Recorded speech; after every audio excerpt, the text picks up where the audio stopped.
Alright, so today we will be doing some practice battles with Raya? Not 100% sure on how to pronounce it, but uh, let me know if y'all know them and how to pronounce it. I start off with Mawile. I just got this in a trade and powered it up. They're starting off with Alolan Marowak, and Mawile does pretty good. That bite is definitely going to be digging into Alolan Marowak's HP and not taking a whole lot from the Hex.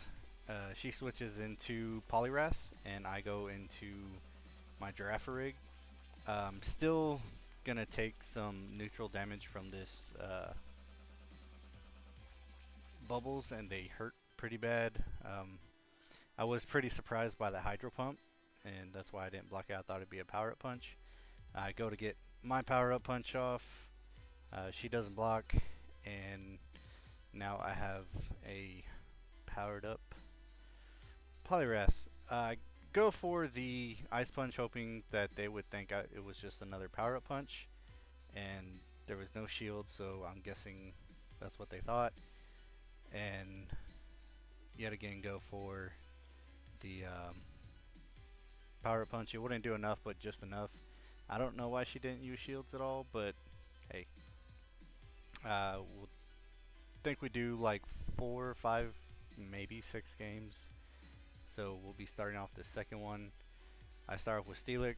She starts off with what is that thing's name? Claydol.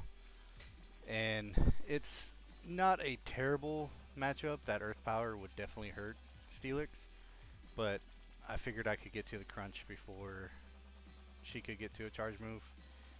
She doesn't block.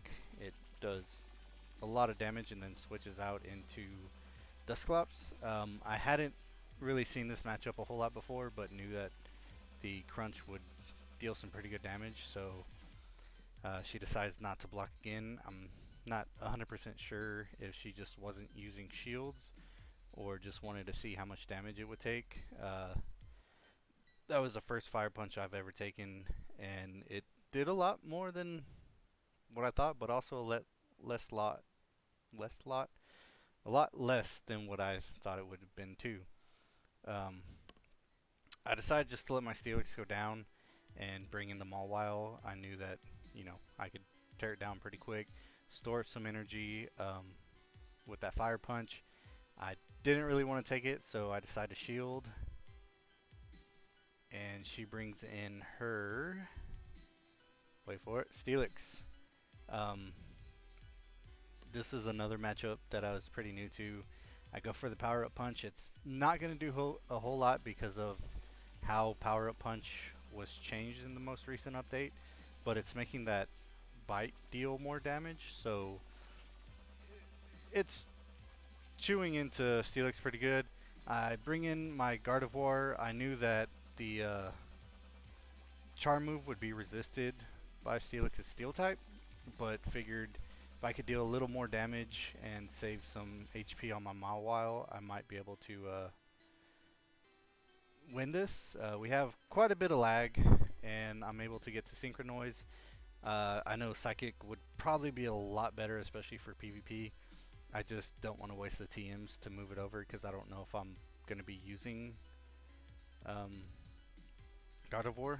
So she does get off an Earthquake and takes out my Mawile. So GG's. The third game, we were doing 100% blind battles, so there was no, reason behind team setups.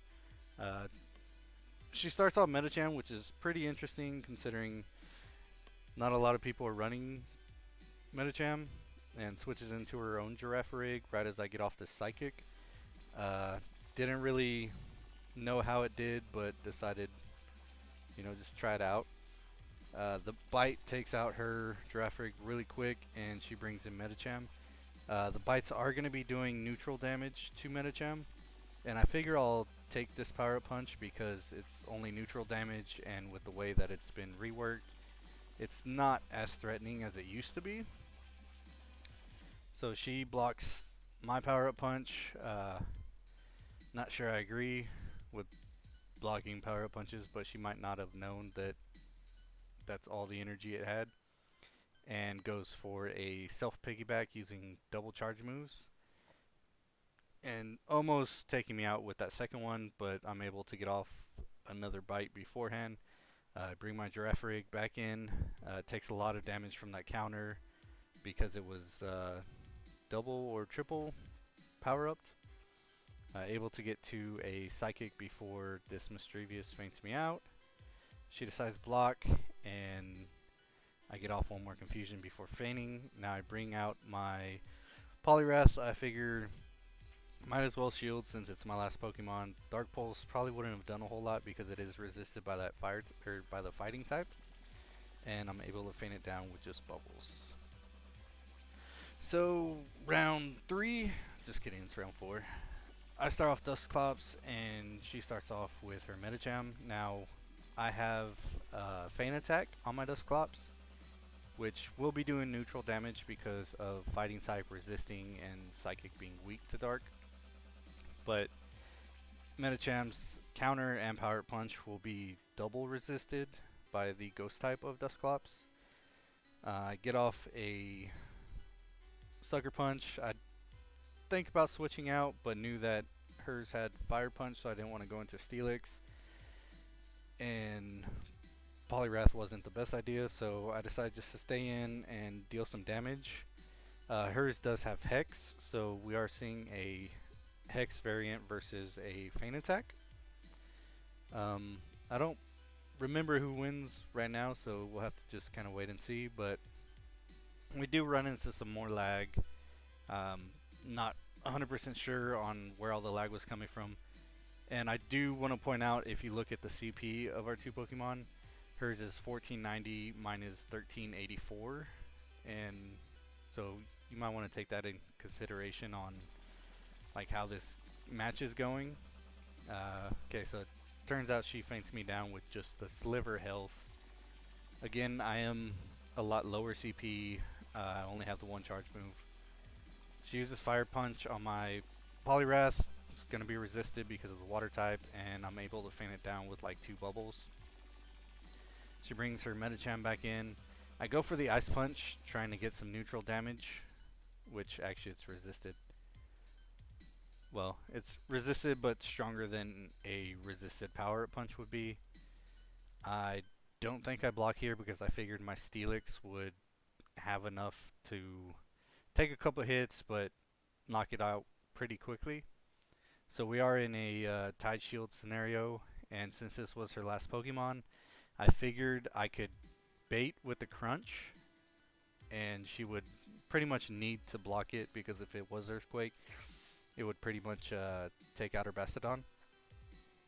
And she's able to get off a charge move right along with me, so I decided to block because I didn't really know how much Flamethrower did to Steelix. And so I go for the Earthquake now that she has no shields. I don't take it out, but it is left with just barely a sliver of health. Both of us are taking reduced damage from each other's quick moves because Steel's resistant to Dragon and Rock, so kind of a slow match, but I do take the win. Starting off another match, I go in with Alolan Marowak. I am liking Alolan Marowak a little better now with these changes over Drifloon, just because with the Thunder Feint on Steelix, Drifloon isn't looking as appealing as it used to be. She decided not to go for my shield bait, so sadly I didn't get a shield out of her, but she got one from me. I go for the Shadow Ball now, and she does not shield again, so almost feinting it out, which I just do there. Now, waiting to see what she brings in next. She has the Bastiodon. Bone Club does a little better against Bastiodon than it does against Steelix. Not 100% sure why. Maybe that double weakness to it than Steelix's single weakness. But She easily faints me out. I bring in my Primeape, which is to me kind of a interesting pick for this cup because it has Night Slash as a charge move. And she brings in Poliwrath. I decide to switch out into my Cresselia. Although my Cresselia does have Psycho Cut, so not doing a whole lot of damage. If it had Confusion, this Poliwrath would have fallen a lot quicker. I went for the Aurora Beam. This was the first time I used it against her, so she didn't know what I had. And she decides to block. She hits me with that Hydro Pump because I'm out of shields. It was weird because it was still showing that she had a shield, but I could have swore the last one was blocked too, so not sure what was going on with that. But she hits me with another Hydro Pump and is able to take out my Cresselia. I go for the Night Slash immediately, hoping that this would be enough to take out Poliwrath. It's not, but a couple more counters and it's out. And I'm super close to another Night Slash, and her Bastiodon's pretty dang weak. So I just go for the Night Slash to kind of guarantee the win.